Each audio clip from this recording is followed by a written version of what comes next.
नारद जी आए हैं, देवी लक्ष्मी आई हैं, बाबा भोलेनाथ भी आए हैं। बाबा भोलेनाथ जी पूरे परिवार के साथ आए, लेकिन अब इनको वहाँ जगह कौन देगा जाने के लिए? इतनी भीड़ भाड़ में कोई नहीं देखता कौन वीआईपी है कौन नहीं है, सबको ही लगता हम ही आगे बढ़े। दर्शन नहीं करने दिया। बाबा जी ने सोचा अब तो दर्शन नहीं हुआ, चलो कोई बात नहीं, दोबारा दर्शन करने आएंगे। तो बाबा भोलेनाथ दोबारा दर्शन करने आए। कब? जब भगवान 4 दिन के थे। बड़ा अद्भुत वर्णन है, ध्यान से सुनिएगा। आज ठाकुर जी 4 दिन के हैं, 4 दिन का लाला है, बड़ा सुंदर रूप है। भोलेनाथ जी पहुंच गए। आकर के मैया के द्वार पर सबसे पहले कैलाश से निकले हैं बाबा भोलेनाथ। कैलाश से निकल ही रहे थे कि इतने में ही पार्वती जी ने आवाज दिया, अरे अजी कहाँ जा रहे हो? माताओं बहनों का ये थोड़ा सा स्वभाव होता है, जब पतिदेव किसी काम से बाहर निकले ना तो भले बात नहीं करेंगे, लेकिन जब निकलने ही वाले होंगे तब जरूर कहेंगे, अजी जा रहे हो? अच्छा आते टाइम 2 किलो आलू ले आना। तो चलते टाइम मैया टोकती जरूर है। तो भोलेनाथ जी बोले कहीं नहीं, वो क्या है ना, लाला का जन्म हुआ है नंद महल, तो उनके दर्शन करने जा रहा हूं। पार्वती जी बोले ऐसे दर्शन करने जा रहे हो? रूप देखा अपना? कोई घुसने नहीं देगा, नंद बाबा की सिक्योरिटी बड़ी टाइट रहती है, आपको मालूम है, वहाँ कोई घुस नहीं सकता बिना आज्ञा को। ऐसे रूप से आपको कोई घुसने देगा वो तो भला हो जो ब्याह पे आप ऐसे आए हो, मेरे माता पिता ने आपको ऐसे ही ब्याह दिया। क्योंकि भोलेनाथ जी तो भोलेनाथ जी हैं। ब्याह में देवताओं ने खूब कहा महाराज थोड़ा आज तो थोड़ा सा ड्रेसअप चेंज कर लीजिए। बोलते ऐसे कैसे कर लेंगे? किसी को अपनी छोरी देनी हो तो ऐसे ही दो जैसे हम हैं, हम किसी के लिए नहीं बदलने वाले। वही सांप सब पूरे गले में लटकाए। बोले महाराज कम से कम घोड़े पे तो बैठ जाओ, और कुछ नहीं तो कम से कम घोड़े पे बैठ जाओ। बाबा भोलेनाथ कहते हैं हमको घोड़े वोड़े की जरूरत नहीं, हमारा नंदी है, यही हमारा साथी और यही अंत तक साथ देगा, हम तो इसी पे बैठ के जाएंगे। नंदी पे बैठ गए, और नंदी पे भी बैठे उल्टा मुंह करके, इधर की तरफ मुंह करके, और बारात लेके जा रहे हैं। देवताओं ने सोचा कि ये अजीब, ये तो शंभू हैं, इनको तो ना सम्मान से मतलब ना अपमान से, लेकिन अपमान तो हमारा होगा कि देखो देवता किसकी बारात में आए। इसलिए देवताओं ने क्या किया, बोले ये पीछे आते रहेंगे, हम सब पहले पहुंच जाते हैं, और दूल्हा को छोड़ के ही सारी बारात आगे बढ़ गई। अब बाबा भोलेनाथ ने देखा ये तो छोड़ के चले गए हमको, अब हमारी बारात का क्या होगा? भोलेनाथ जी ने कहा चिंता मत करो, हमारे पास बारातियों की कमी नहीं। उठाया डमरू और एक बार बजाया, डमरू बजाते ही दुनिया में जितने शमशान के भूत प्रेत हैं सब बाबा भोलेनाथ के सामने प्रकट हो गए। बोले कहिए महाराज, बोले कहिए नहीं, तैयार हो जाइए, बारात में चलना है। तो बोले महाराज हम तो तैयार हैं एकदम। और कैसे तैयार है? कोई है किसी का मुंह ही नहीं है, कई है किसी के 4-4 हाथ हैं, किसी के 10-10 पाँव हैं। ऐसी अद्भुत बारात बाबा भोलेनाथ चल पड़ी। अब जैसे पहुँचे, बारात पहुँची हिमालय राजा के घर, तो सारी सखियाँ और सारी माताएं बाहर खड़ी थी आरती थाल लेके। बोले बारात आ रही है, दामाद जी आ रहे होंगे। सबसे पहले बारातियों की लाइन में चल रहे इंद्र देवता। लगा अरे वाह वाह वाह क्या बात है, कितना सुंदर दामाद मिला है, इसका रूप तो देखो। देवता बोले नहीं जी नहीं, ये दामाद जी नहीं, ये दामाद जी तो पीछे आ रहे हैं, ये तो दामाद जी के दास हैं। सखिया बोली जब दास इतना सौंदर्यवान है तो मालिक कितना होगा? तो बोले चिंता मत करो, आ ही रहे, देख ही लेना आप, वो भी बस पीछे ही पीछे बस पहुंचने ही वाले हैं। फिर आया कामदेव, बड़े बड़े सौंदर्य को पछाड़ दे ऐसा कामदेव। फिर आरती की थाली लेके खड़ी हो गई मैना जी कि दामाद जी आ गए। दामाद बोले ये भी नहीं है दामाद जी, ये तो बस उनके यहाँ थोड़ा बहुत कोई झाड़ू पोछा का काम कर लेते हैं, बस इससे ज़्यादा कुछ। अच्छा अब तो बस बस आ जाए दामाद जी कैसे भी, एक बार झलक देख लें कैसे दामाद जी। नारद जी ने ऐसा कौन सा अद्भुत दामाद बता दिया हमें, नारद जी ने ही विवाह का प्रस्ताव रखा था। अब देवताओं की बारात खत्म हुई और भोलेनाथ जी की बारात हुई चालू। डम डम डम डम करते करते सारे पहुंचे। बोले दामाद जी कहाँ है? बोले दामाद जी वो देखो नंदी पे उल्टे बैठे। दामाद जी से कहिए उतरे तो सही। दामाद जी उतरे और उतर के सासू जी के सामने आए और जैसे मैना ने देखा कुछ बोल नहीं पाई और बस आरती की थाली हाथ से छूट गई और वहीं की वहीं बेहोश हो गई। ये नारद ने क्या, अब भोलेनाथ जी झांक के देख रहे हैं। साइड वाले से पूछते हैं माता जी कौन है? ले माता जी नहीं, आपकी सासू जी हैं। बाबा बोले सासू कौन सा पदार्थ होता है?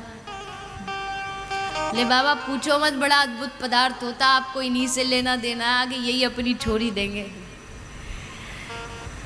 अपने ब्याह में ये नहीं बदले। पार्वती जी कह रही हैं आज जब मिलने जा रहे हो ठाकुर जी से तो आज तो कम से कम अपना रूप बदलो। बाबा को लगा कि बात तो ठीक कह रही है पार्वती, क्या पता कोई घुसने दे नहीं घुसने दे। बाबा ने तुरंत कपड़े बदले, धोती पहनी, पगड़ी बांधी, गले में मोतियों की माला पहनी। चलने ही वाले थे कि तभी अपने गले से नाग उतार रहे थे, तभी एक नाग फुसफुसा के हाथ जोड़ करके कहता बाबा जी एक प्रार्थना है, कहूँ अगर आपकी आज्ञा हो तो। बाबा जी बोले हाँ बिल्कुल कहिए, क्यों नहीं। ए बाबा जी छोटी मुंह बड़ी बात है, लेकिन देखो हमने एक बात सुनी है संतों के मुख से कि जब भगवान के सामने जाओ ना भगवान का दर्शन करने तो दिखावा नहीं करना चाहिए, जैसे आप हो वैसे ही जाना चाहिए। और हो कुछ और बन के कुछ और जाओगे तो महाराज उससे तो कोई लाभ नहीं है।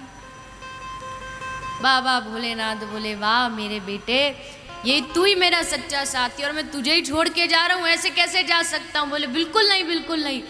ये तो पार्वती की बातों में फंस गया। तुरंत अपने वो कपड़े उतारे और वही भस्म लगा के मुंडों की माला पहन के और बाबा एकदम तैयार।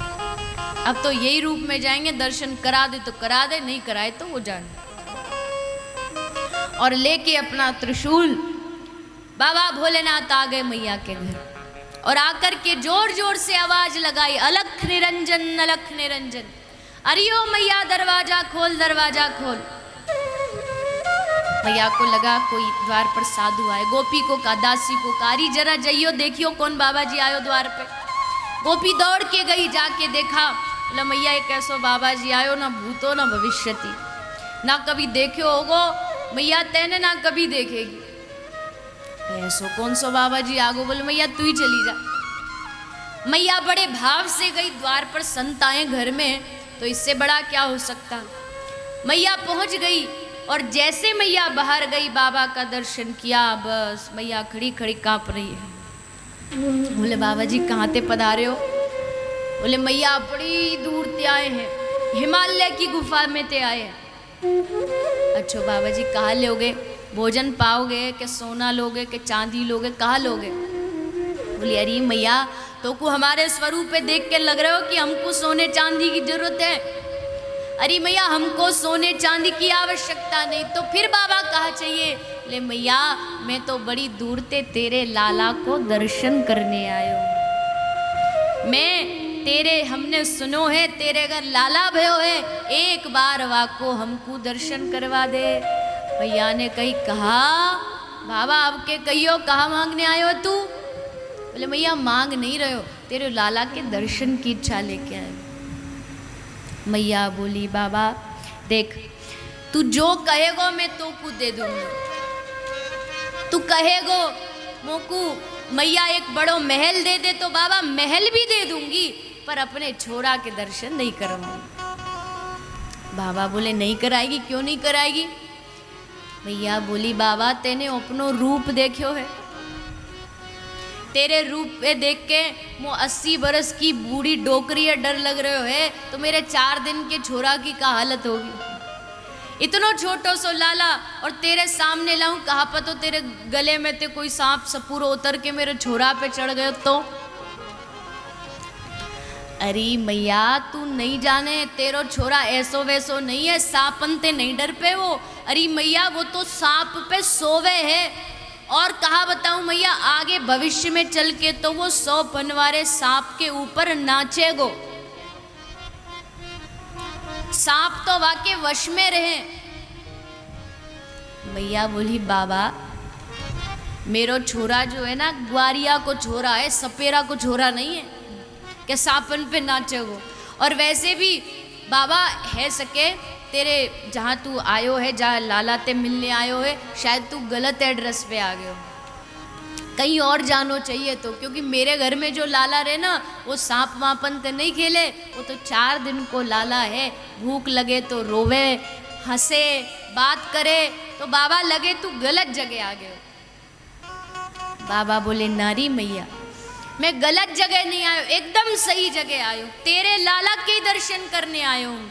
मैया बोली या ब्रज में बहुत लाला है, जा काई के भी दर्शन कर ले। बाबा बोले ना दर्शन तो तेरे ही लाला के करूँगा। मैया बोली देख बाबा तू हमको जाने नहीं है, हम बड़ी हटीली अम्मा हैं, एक बार अगर जिद कर ली ना तो फिर हमारी बात से हम हटेंगी नहीं। बाबा बोले तो मैया तू भी हमको नहीं जाने, हम भी बड़े हटीले बाबा हैं। एक बार तेरे आंगन में धूनी रमा के बैठ गए ना तो सब दास दासियों को भी लगा दे तो भी हटेंगे नहीं। मैया यशोदा बोली बाबा तू धूनी रमा चाहे धूना रमा, मैं तो को दर्शन नहीं करवाऊंगी। बाबा बोले कब तक नहीं कराएगी, कभी तो अपने छोरा को बाहर लेके आएगी दरवाजे पे ते तब देख लूंगो। मैया बोली मेरे घर में एक नहीं कितने दरवाजे हैं, कितने द्वार हैं, कहीं ते भी ले जाऊंगी, पर जहां तू बैठे होगा वहां ते नहीं लेके जाऊंगी। बाबा बोले अपने छोरा को खेलवे तो बाहर भेजेगी? बोले नहीं भेजूंगी, या के ग्वाल वालन को घरन में ही बुला लूंगी, पर तो दर्शन नहीं कराऊंगी। बाबा बोले अपने छोरा को ब्याह तो करेगी, ब्याह करेगी, छोरा घोड़ी पे तो चढ़ेगो तब तो बाहर निकालेगी घर से, तब दर्शन कर लूंगो। मैया बोली छोरा क्वारो रख लूंगी पर तो दर्शन नहीं कराऊंगी। बाबा बोले बड़ी हटीली अम्मा है यू, हम तो सोचे हम ही हैं जो कछ है, पर ये तो हमारी गुरु है। अच्छो तो मैं हम भी यहीं बैठे, जब तक दर्शन नहीं कराएगी हटेंगे नहीं, अंतिम सांस तक मर जाएंगे पर यहाँ से हटेंगे नहीं। मैया बोली बैठो रे, मैं अपनो काम धंधो संभालू। और मैया भीतर चली। भोलेनाथ जी ने सोचा कि ये तो गड़बड़ है, मैया तो पूरी एकदम पूरे रोल में है, ये तो दर्शन नहीं कराएगी। फिर सोचा कि चलो जिनसे मिलने आए हैं थोड़ा सा उनसे भी तो अप्रोच लगा लें, कुछ क्या पता काम ही बन जाए।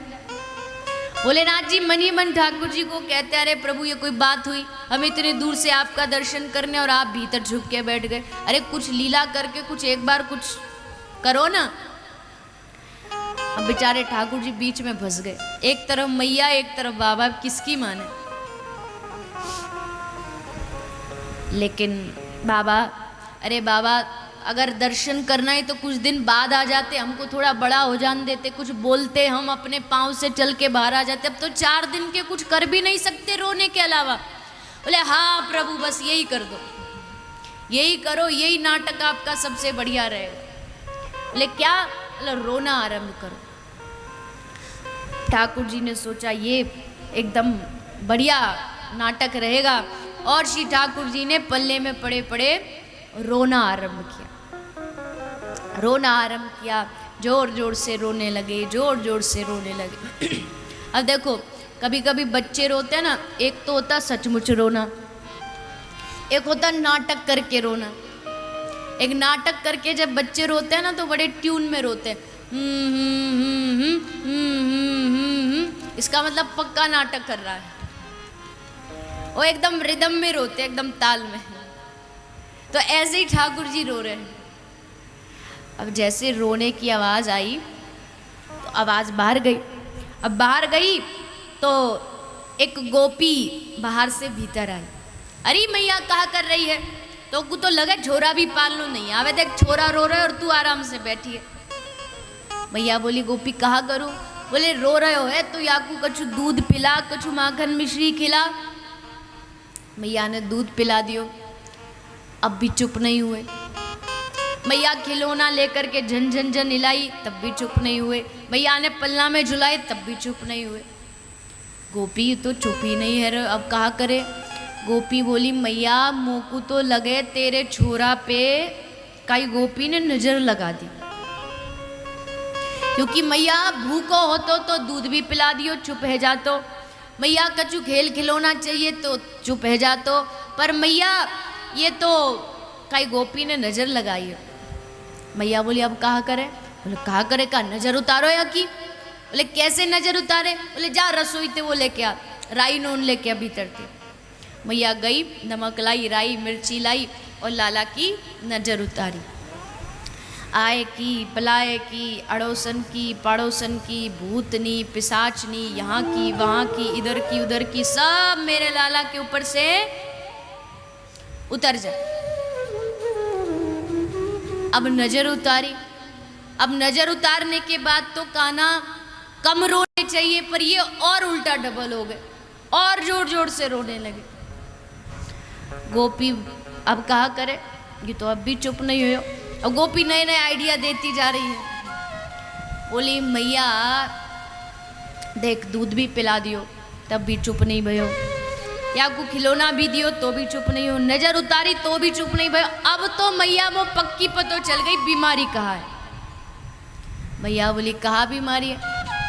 बड़ी भयंकर बीमारी है मैया। अरे पर बीमारी है कहाँ? बोले मैया मोकू तो समझ आ गई या के ऊपर कोई भूतनी चढ़ गई। और मैया अब आप भूतनी को उतारवे के खातिर जब तक प्रयास नहीं करोगी तब तक ये छोरा चुप नहीं होगा। अरे गोपी भूतनी चढ़ गई है तो भूतनी कैसे उतरेगी? बोले मैं थोड़ी उतारूंगी, वाकई नहीं तो कोई बाबा जी कोई तंत्र मंत्र जानने वालों कोई बुलाना पड़ेगा, वो भूत उतारेगा। तो गोपी अब कौन को बुला के लाए? मैं तो काय को जानू नहीं हूँ, भूत प्रेत मो तो पतो भी नहीं कैसे रहे। गोपी बोले मैया टेंशन मतलब मैं हूं ना, अभी काय को बुला के लाती हूँ। तुरंत घर से निकली थी कि दरवाजे पर बाबा भोलेनाथ धूना रमा के बैठे। गोपी ने देखी, नजदीक गई। अब बाबा का रूप भी कुछ तंत्र मंत्र जैसा ही है, तो जाके पूछी बाबा एक बात बताओ, तुमको भूत उतारने आते हैं? बाबा बोले पहले ये बताओ किसको चढ़े, उस पे डिपेंड करता है। बोले हमारी मैया है ना, वह को लाला है, 4 दिन को बड़े जोड़ते रो रहे हो, हमने सोची कोई भूत चढ़ रहे हैं तो भूत उतारवे वालों कोई बाबा चाहिए, तो तुम तो सीधी बात पे आओ ना, तुम बताओ तुमको आते हैं कि नहीं आते? बाबा बोले हाँ। मन में सोचा कि उधर से नाटक चालू हो चुका, तुम भी कर दो। बाबा जी बोले अरे गोपी क्या बात करती है तू, हमसे पूछ रही भूत उतारने आते कि नहीं आते? अरे गोपी मेरो तो नाम ही भूतनाथ है, मैंने ऐसे बड़े बड़े भूत उतारे हैं तेरे छोरा के ऊपर, इतनो कोई बड़ी बात है? अभी लेके आए, चुटकी बजाएंगे और सब भूत उतर जाएंगे। गोपी राजी हो गई और खुश होती होती मैया ओ मैया बाबा जी मिल गए हो, भूत उतार देगो, एक मंत्र पड़ेगा और सब भूत प्रेत उतर जाएंगे। पर कौन सो बाबा जी? बोले मैया कहीं जाने की भी जरूरत नहीं पड़ी, यहीं तेरे आंगन में बैठे हो। मैया बोले ले कराई काम खराब, मैं कब ते बातें लड़ रही हूँ, दर्शन नहीं कराऊंगी नहीं कराऊंगी नहीं कराऊंगी, और तू वाकू जाके क्या ही के छोरा के भूत उतार दे। तेने वाको रूप देखियो है, कैसो रूप है वाको? गोपी बोली मैया तो वाके रूप ते कहा लेनो देनो, तू जाके लाला को लेके गोद में दूर ठाड़ी है जाइयो, नजदीक मत जाइयो, और बाबा दूर ते ही मंत्र फूंक देंगे और तेरो लाला एकदम स्वस्थ है जाओ। अब तो को बाबा अपनो अहम ज्यादा प्यारो है या लाला को स्वास्थ्य ज्यादा प्यारो बता? मैया बोली मोकू तो लाला प्यारो, तो बस फिर ले अपनी गोद में लाला को और चल मेरे साथ बाहर, डर मत, दूर जाके ठाड़ी है जी। माँ यशोदा लाला को गोदी में उठाई, ऊपर से काला कपड़ा ढक दी, कहीं छोरा को, बड़ी भोली है मैया, बड़ी भोली है, ढक कर के चल पड़ी। आगे बढ़ती बढ़ती डर डर के बढ़ रही है और डरती जा रही है, बढ़ती जा रही है। गोपी पीछे से मैया को आगे बढ़ा रही है। वहाँ भोलेनाथ खड़े हैं, यहाँ ठाकुर जी खड़े। और जैसे ही बाबा भोलेनाथ ने ठाकुर जी को देखा और श्री बालकृष्ण लाल ने बाबा भोलेनाथ को देखा, और जैसे नजर से नजर दोनों की मिली, मिलते ही श्री ठाकुर जी ने रोना बंद कर दिया, एकदम रोना बंद कर दिया। मैया बोली, लगे बाबा जी जानकार तो है, इतनी दूर ते ही मंत्र फूके और छोरा चुप कर दियो। अब मैया को थोड़ा सा और इच्छा जागी और नजदीक जाने की, और नजदीक चली गई, बाबा के और पास गई और पास गई। माँ यशोदा मैया से पूछ रही है, मैया बाबा को दर्शन कराती है। बाबा ने दर्शन किया, दर्शन करने के बाद बोलते हैं कि मैया तेरे छोरा के ऊपर ते भूत सब प्रेत सब उतर गए। मैया बोली, ऐसे कैसे उतर गए? जब तक या के कान में कछु मंत्र नहीं बोलोगे तो दोबारा भूत चढ़ जाएंगे, तो कान में कछु मंत्र बोलो तो सही। बाबा भोलेनाथ ने कान में मंत्र बोला, और जैसे मंत्र बोला श्री ठाकुर जी जोर जोर से खिलखिला करके हंस दिए। किसी ने पूछा ब्रजवासियों से कि भैया आप बताओ ऐसा कौन सा मंत्र बोला था कान में? तो बोले, भैया मंत्र पंत्र कुछ नहीं बोला, चाचा वृंदावन दास जी का पद है और उसमें कहा कि कान में मंत्र नहीं बोला। बाबा भोलेनाथ ने कान में एक बार श्री राधा रानी का नाम बोल दिया, और राधा बोलते ही श्री ठाकुर जी खिलखिला के हंस दी, जोर से हंस दी। भैया बोली, हाँ बाबा जी तो बड़ा, देखो अभी तक छोरा रो रहे हो, हंसन लगे। अब मैया की इच्छा और बड़ी, अच्छो बाबा एक बात बता, भूत तो पे उतारने आवे पर तो को हाथ देखनो आवे, भविष्य बतानो आवे? मैया ना ऐसी होती है, एक काम में 10 काम करना चाहती है। कोई एक आयोजन हो, एक कार्यक्रम हो, उसमें एकादशी का उद्यापन भी कर लेंगी, उसमें गृह प्रवेश भी कर लेंगी, एक ही काम में सब हो जाए, ऐसा कुछ महाराज मुहूर्त बता दो। तो यहाँ पूछ रही है बाबा से, बाबा अच्छा भविष्य देखना आता है? बाबा बोले, क्यों नहीं आता? किसका देखना है? बोले, लाला को देखना। बोले, वाह के ताई तो लाला को मेरी गोद में देना पड़ेगा। मैया बोली, ऐसे कैसे, तेरी गोद में कैसे दे दूंगी? बाबा बोले, तो ठीक है मत दो, हम चलते हैं। बोले, ना ना ना ना बाबा रुक जा, तेरी गोद में दे दूंगी, पर देख बाबा जरा संभाल के, अपने नागन ने थोड़ा संभाल के रख, समझा के रख। बाबा ने लाला को गोदी में लिया और हाथ का दर्शन करते करते बोले, मैया, अरे यशोदा मैया, तेरे तो मैया भाग्य खुल गए, कैसो लाला पायो है तेने। मैया तो को पतो नहीं तेरो कितनो नाम रोशन करेगो। मैया तो को पतो नहीं यू बड़ो है के बहुत बड़ो राजा बनेगो। मैया बड़ो है के या के सोने के महल होंगे, और तो और मैया हजारों लाखों या के दास दासी होंगे। मैया बोली, बाबा मैंने तो को काम की बात पूछी और तू कहा उल्टी सीधी बात बता तो जा रहे हो। अरे राजा बनेगो, नाम रोशन करेगो, बड़ो होगो, महल बनाएगो, तो वो तो या के नहीं होगो, मेरे निया का होगो, मेरे निया भी तो कुछ बता। बाबा बोले, भैया तू बता तो को तेरे निया कहाँ चाहिए? बोले, मो को तो बस इतना बता दे कि मेरे घर बहू कब आएगी, मेरे लाला को ब्याह कब होगा। बाबा बोले, 4 दिन को तेरा छोरा है, अभी यहाँ पे आँख खोलनी आवे नहीं और तो बहू की पड़ी है। बोले, ना ना बाबा, अब देखना यू कालो कलूटो सो है, तो सारी ब्रज की गोपी कहें कि यहाँ को कोई अपनी छोरी नहीं देगो। तो बाबा अब तू ही बता, अब छोरी नहीं, अब मैंने तो कितने सपने सजाए, बहू आएगी, मेरे पाम दबाएगी, मोकू रोज नए नए व्यंजन खवाएगी, और बाबा बताना यहाँ को ब्याह होगो भी के नहीं होगो, या के हाथ में ब्याह की रेखा है कि नहीं है?